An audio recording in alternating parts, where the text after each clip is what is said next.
Hello, everyone, and welcome back to another episode of Security IQ. This is Elisa. Say hi, Min. Hi, everybody. And Lee, it looks like you're muted, so unmute yourself and say hello to the community that you created.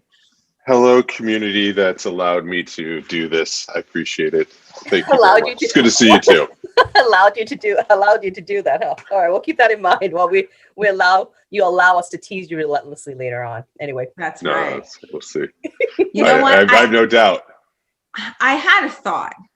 Everyone knows that you are the founding member of all cool things that come out of the inside. All right? cool things. I love it. Yeah. Look, hold on, we're cool here. Right. Min and myself being at the top of the list, right? Yes. So, but there could be a chance that people just tune in to watch us. I doubt it, but could be a chance. So why don't you? Well, hold on. Keep this in thought and perspective. When we have a swimsuit contest with our fellow male counterparts, we'll do that and have everybody score. Is that this show or? So that's going to be an upcoming episode, and Lee is going to sport his fancy little Speedo, right? Yeah, little I don't know. Speedos. We'll do that at ISC West. All right, we'll do Yeah, that'll be the end of everything at that point. Well, but for anyone who doesn't already know of Odess and his fantastic creation and would continues to just develop and flourish, Lee, why don't you do a little bit of an intro and then we'll talk a little bit about the book. Yep. Well, you're very kind. Thank you. So Group337 is there's basically, I like to say there's three legs to the stool of what we do here. The Group337 side is consulting work.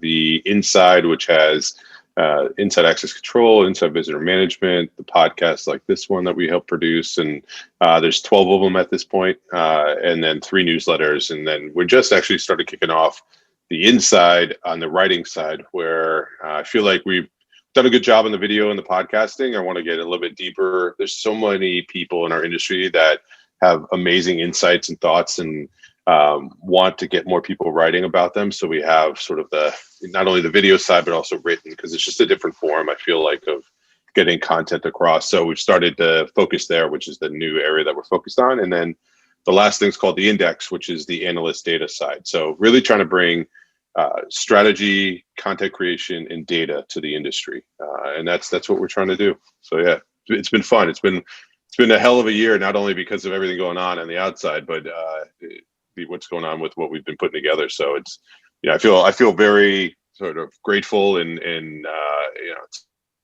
it's been an interesting ride. When did you get started again? I think it was a year and a half, 2 years ago. No, January. Wow. January? So you've done a lot since January then. Yeah. So we kicked it off in January. I started doing videos. I looked at it. The first newsletter went out in March. And then we really started turning it on in April when ISC West was canceled and pushed back. That's when we started really launching. And I want to say you two are probably the first, if I'm not mistaken, ones that jumped on with me. So I was going to say, I owe a lot to you two. Well, Yes. I wouldn't say, I think we owe a lot to you, but I was going to say, I kind of feel like we were there from the very, very beginning. Yeah. And so I have a really a question I want to know. I don't know if the audience cares about this, but I am like a big believer in, when things are just sort of meant to be, it just sort of comes together and almost like overtakes you. It's not, and it feels that way, watching you through this journey, the whole progression, that people were just sort of drawn to you with ideas of, oh, can we do a show about this? Or can we talk about that? And it just like blossomed, I mean, that's how it seemed. I'm sure there's a lot of heavy lifting that went on in the background that we're not aware of. Is that what would you say? I mean, there's work. Yeah, there's definitely work behind the scenes, but and I'm grateful and thankful for like Bert and Mandy, who I know you've all gotten to know, and the work that they do, and so they're magicians with a lot of this stuff. So they produce a bunch of it. What's that? They're very cute. Yeah, they're great. They're awesome. They're good people. Yeah, exactly. Yeah. So I mean, I just think it was good timing, and frankly, sort of, I don't know. It's kind of, I look back, and I'm gonna actually, the newsletter this week, I'm gonna reflect back on sort of just what's happened since since January on that end, because I'm going to try to take the last 2 weeks and not do the newsletter in the last 2 weeks of the year. But also just want to recap it. But yeah, no, I just think it was, it's a perfect mixture of where the industry was at, where people were at, what was going on in the world at the time, where people were on. Like, if you think about it, it's super interesting, the fact that, like, we've never met in person. I know. I met you in person. Where did we meet? Did we meet at SNG? I was going to say, yes, we did. You're right. We did. But if to be fair, like, we met each other, but like, we didn't necessarily know each other and talk. I think were you on stage? No, you know who introduced us? Par. Who is that? Underberg. Par? Okay. Underberg, yeah. He introduced us. That's right. But if you think about it, right? Like, we met, but we've spent a lot of time, if you would, together since then, this year. A lot of conversations. It's like catch up. I don't call that kind of catch up time. Yeah, but I mean, like, but we've never met in person. I always joke, like, I can't wait to meet everybody. Like, you're just like you two could be 7 feet tall. I have no idea. And frankly, I don't even know if you have legs. I've never like. Oh, gee. Like, you could. That chair could be attached to your ass. Actually, no, I have a tail. I call it a mermaid's tail that I flicker back and forth depending on my mood. I am. She's got a devil's tail. Inclusive and open. Yeah, no. But seriously, like, I've been trying to hide that tail for a long time. Yeah, but I just think it's interesting how it sort of all came together. I think with the technology, Zoom, the fact that I was trying to figure something out, just this desire I've had over years of I've been frustrated with the storytelling in the industry, and it's like, I hate the press releases. I don't understand why we don't celebrate the past enough, and there's not enough conversations about the future. It's like a very weird, product-driven, hard thing. So I just think you look at all of it, and it sort of just was good timing and luck. And I'll say on my end, it was more or less of not really worrying about the details and just saying yes and going, and like, we'll see what happens. And had people like yourself trust me, frankly, to do this. And the hardest part is what you two do, which is create the content consistently and wanting to do it. So now that you all do that, it makes that a lot easier. So I don't know. I just think it's all around good timing. I'll speak for both of us. Quite frankly, we have a lot of fun doing this. This is not work, we talk a lot about everything. We do talk about some security related issues or things that are impacting the industry, but it's so much fun. And this is not just from Min and myself, but everyone else that, like I said, has sort of been drawn to you. We all sort of feel like you opened the floodgates and gave us a platform for what everyone was already thinking. Just to your point, the industry hasn't changed in like a millennia, it feels like. And we were desperate for, different perspectives, new ideas, and you just sort of made it happen, which that leads us to really our next question. How did you come up with the idea for this book? Yeah, so the idea in the book is a couple things. I mean, the idea of the title, so it's called The 6 Phase Changes Shaping Access Control, which is based off of my belief of what's actually impacting the industry from access control and changing it for what's happening as it goes mainstream. So it was really my desire to really get that across in depth, if you would, so that people would read it and really understand it. And be able to apply it. And I had this vision, if you would, of like people taking it and actually using it to help put together a strategy. And I didn't think there was really a better way to get it across than to put it down on paper and spend the time to go do that. The reason also, I would say selfishly, I mean, on my end, it's something I've always wanted to do. I've wanted to write a book and have that. I saw my father went through the process of doing that. I think there's a couple things. It's selfishly a project that I wanted. Just one of those things that I wanted to get done. Sort of like some people want to run marathons and do all that stuff. I wanted to write a book and actually challenge myself to see that it's not as daunting and as hard. I mean, it's not easy. And I had a lot of help and people, but it was this mental thing that like, who am I to want to go do that? And this whole process actually of writing and doing these types of discussions and putting sort of the storytelling platform together, if you would, is really about the sort of awareness and me getting over my idea of putting myself out there, that I felt actually, I guess, that I had permission, if you would, to be able to do that now, because I've been writing and doing that it just felt like the right time in order to do it. So how long did it take you to write the book then? About 6 months. 6 months. Wow. And I'm assuming you did a lot of research. Yeah. So, I mean, we did a lot of research. I had someone write it with me, and that was definitely helpful. So it was sort of like, tandem jumping out of somebody that is a communications and English major, and because there's proper ways of doing it. Otherwise, it's just basically a blog. So, which is not just a blog. That's a whole, just a different form. But for this, there's like rules, if you would, of what the expectations people have when they get this thing. Right. They understood how to do that. They've trusted them to take care of me, if you would, in a way that didn't make me sound stupid. So that was nice. So yeah, about 6 months of research and organization, and the process is interesting. It's actually at the beginning, at mid COVID, I had to go visit my brother in Columbus, Ohio. It's about 6.5 hours. It was months of being on video here. It was actually refreshing just to be in a car and listen to a radio and like not do a Zoom meeting. But I recorded myself as I was driving for 6 hours on the different subjects and put that dictation to paper, if you would. And then that was sort of the thing that unlocked the ability to sort of fill in the gaps around that. And then Bert was wonderful in the artwork and making it look pretty and just the way it's laid out. But yeah, I wanted to get that across of what the criteria is and memorialize it. And I'm not joking of basically saying like, I wrote in there on the thank you to like my kids, like it's, to me, there's like a legacy aspect, right? Like now it's there. I may be wrong on the things that I believe are shaping the industry, but I'm hoping my kids down the road, when they're like thinking about, like I have my grandfather's Purple Heart, like there's a story behind that.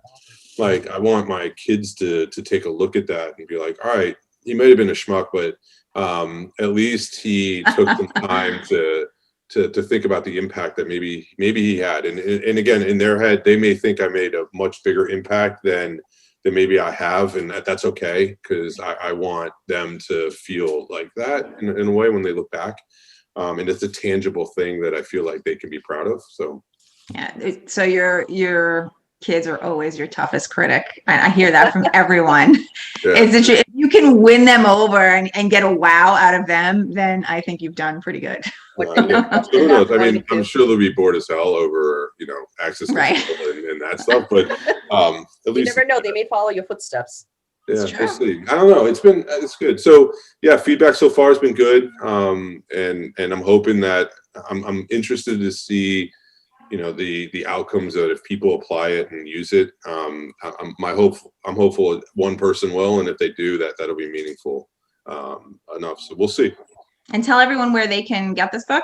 Yeah, so super tricky URL, accesscontrolbook.com. Wow. Yeah, I know. Make sure we have the link and we post it down below so people can click on it too. Yeah. No, I appreciate that. Yeah, I'm hoping. So if you go there, it's an ebook. I actually made hard copies that are coming soon.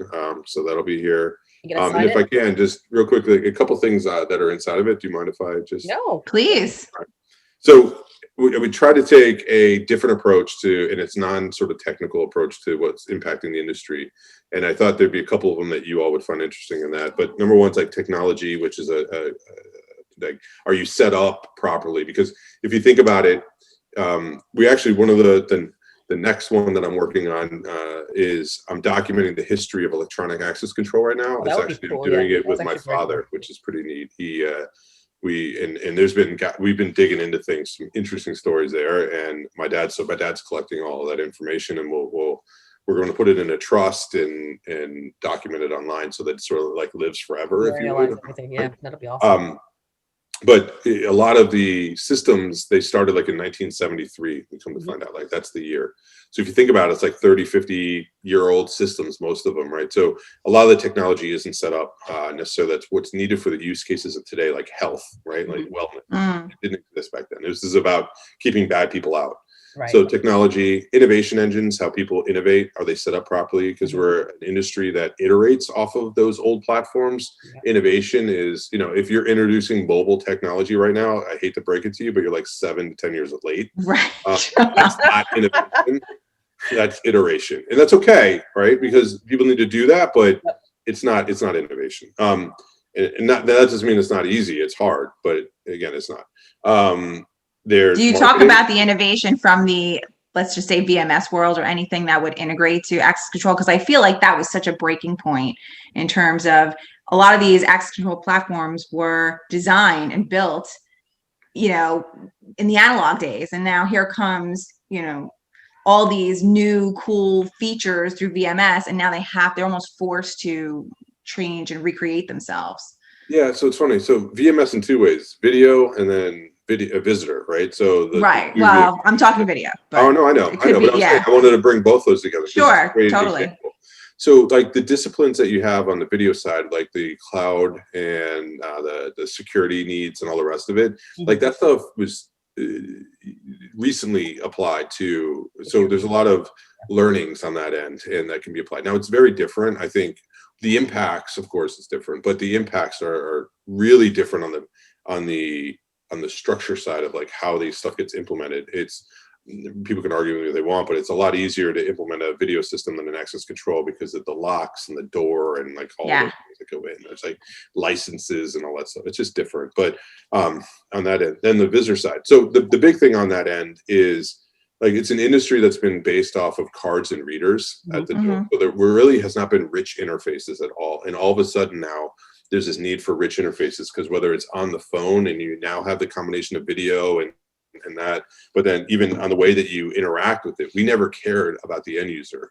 They were a card and a reader. It was the admin and that. So like now, totally different use case, totally different users. The innovation needs to happen, and it's not just technically. There's like business innovations. It drives me nuts that we apply all these new technologies to old business, and we wonder why we don't see any change. It's because if you use the same methods. And I blame a lot of the finance departments. It's sort of like, well, we have this Excel spreadsheet that we use every quarter. So can you apply that new business and new technology to the old school methods on this, this spreadsheet so that the results, great one is credentials, Bluetooth credentials. We treat them like cards. And they were like, well, it's not working. It's like, well, maybe we're doing it wrong. I don't know. A combination of the market not ready yet, like a whole bunch. But anyways, so there needs to be innovation engines all over the place. Then there's also marketing. Like, I don't know, maybe we start to appreciate marketing and use it outside of product marketing, like content marketing, like what we've all been doing. I think we've shown that there's a way and a method and an opportunity to address marketing different than we have been.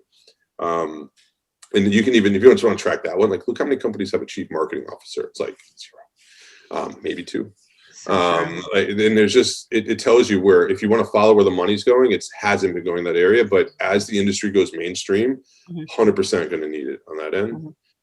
Talent is another one that is going to take us. So this idea we're a tenured white male, and I'm one of them, older, I'm one of them, industry, and it's the need to appreciate the different textures and people. And I joke and I said, like in the conference presentation I did on this, I'm waiting for the first access control company to hire a 28-year-old female CEO.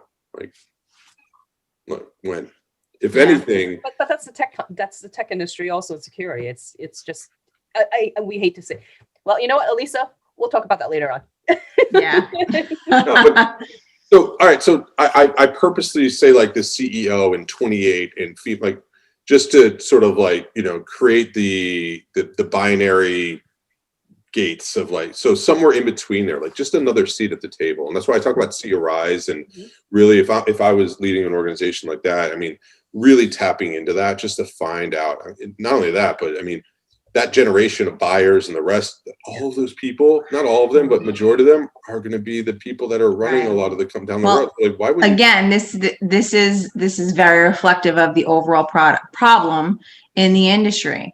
We take former military, former law enforcement, and some really intelligent, creative people, not saying anything against them, but we take them and say, this is the mold, and we don't break out of that mold. Well, all of the users are not military and law enforcement. You do have to adapt, and you do have to, when you talk about user interface, you have to create something that is not so complex or so out of the box for every user to embrace, right? Otherwise, things aren't going to innovate or get done or even be bought because nobody wants to use them. But it's So also the mindset. I mean, I think one of the big things is how do we convince the mindset to kind of change and alter? Because I think one of the key things is, yes, you know, there's this whole stereotype or structure that everybody sees the security industry in, right?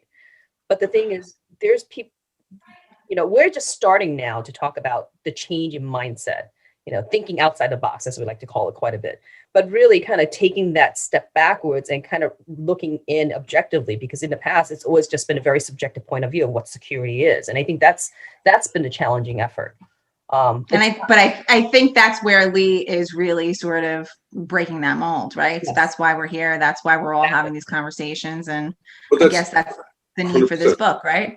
Yeah, and that's where it's sort of the sort of make normalizing the behavior a bit different, right? So that it, instead of just talking about it, let's just go start doing it, and it becomes normalized. So like I believe now, and that's how I do think that's how change happens. Like the other thing isn't stopping. It's just that this thing, like a snowball effect, will soon at some point, you know, consume that, and then the norm starts to happen. And that's what my hope is of doing all this type of stuff. And then, so the last one is, which I think you all would like, is I was applying something called it factor to this. It's like the swag of the, like, our industry needs swag. Like we need cool, like there's desperately, but it's there, right? And also, and so by the way, this is not like a thing that says like the other is bad. There's like a quirkiness to the wonks of our industry that, like, if you look at like Capitol Hill and the rest of it, living here in the DC area, they dig into that, like, you know. And then when you look at like what goes on, you know, take any industry, I don't care if it's farming and the agriculture and the rest of it, like it's the persona of who you are and what you have as a culture, and like celebrating it. That's why I want to do the documenting the past of our history. So instead of being like because we say these things doesn't mean that the other one is bad. It's actually embracing it. But there's a, if this industry continues to go mainstream, if we don't do it from an internal standpoint, external factors will come in, and you're starting to see it. And you know, there's companies like Verkada and OpenPath and people like that that are bringing. You can argue about the tactics of how they approach some of this stuff, and I'm not saying that there's all good there, but there's a level of swag that comes with that attracts. So that impacts talent, which then impacts innovation, which then impacts technology. Like it's a downstream effect that if we can come into this and be proud of who and what we are and celebrate it, but then also learn how to properly communicate it through good storytelling and the rest of it, this will be an industry that people want to participate in like crazy. Agreed. Like, right? So I like stop. I don't know why I just don't carry it. Like, so my hope is by addressing it and we start highlighting areas that have swag, that it'll start to normalize again. So those are the criteria that we applied to the industry to put together a sort of like a scale, if you would, and that's what the book talks about. Well, I think it sounds awesome. I'm super excited to download my own copy, and I'm hoping you're going to sign one and send one each to Min and myself. Yes, actually, your names are in the book, so I'm 100% doing that because I'm thankful for everything that the two of you have done. You've done as much for me as you've said I've done for you in this effect, because it's going out and doing this stuff on your own and putting yourself out there. There's risk and reward that comes with it, but kind of doing it together allows you feel like, you know, you got your team, right? That no matter what happens, you've got people in your court on your back. So that's why I'm grateful. I don't think I would have written it. I don't think we'd be doing what we're doing now if it wasn't for that day, an email that, you know, sent to you two being like, hey, do you want to do this? And you're like, sure, let's go. Coming up with names for the show. Let's just put it that way. That was an interesting brainstorming session for both of us. That, and one of my favorite was like when I had some music that I sent you, you're like, no, I want like a swoosh. and Yes, like when it sound. And then we had to go. Emails for that. And then I That's called right. Bert, and I'm like, Bert, all right, so here's what we're doing. We need to find like a swoosh. And he's like, swoosh? And I'm like, just go find a swoosh. We gotta find a swoosh. Aren't you so glad we came on board? I am 100. I can't wait till we all can meet. Like, I'm telling you, when we can all get together, it's gonna be a hell of a good time. Yeah, These are the swoosh girls. It's But gonna if be you a look good at time. it, you are the only one that has a swoosh, like a sound that goes into yours, and it actually works. Very unique. Yeah, and you two are doing a wonderful job. This is not a tinkle. Let's Thank put you. it that way. Right, not a tinkle. It's not Well, a tinkle. everybody, click the link below for this book. Yep. Take a look at it. We're gonna be bringing Lee back for some more updates on all of the cool stuff that he is doing. We are proud to be part of your revolution. So everyone stay tuned. Thank you for tuning into this segment, and we will talk again soon. Yes. Awesome. Thank you. Bye.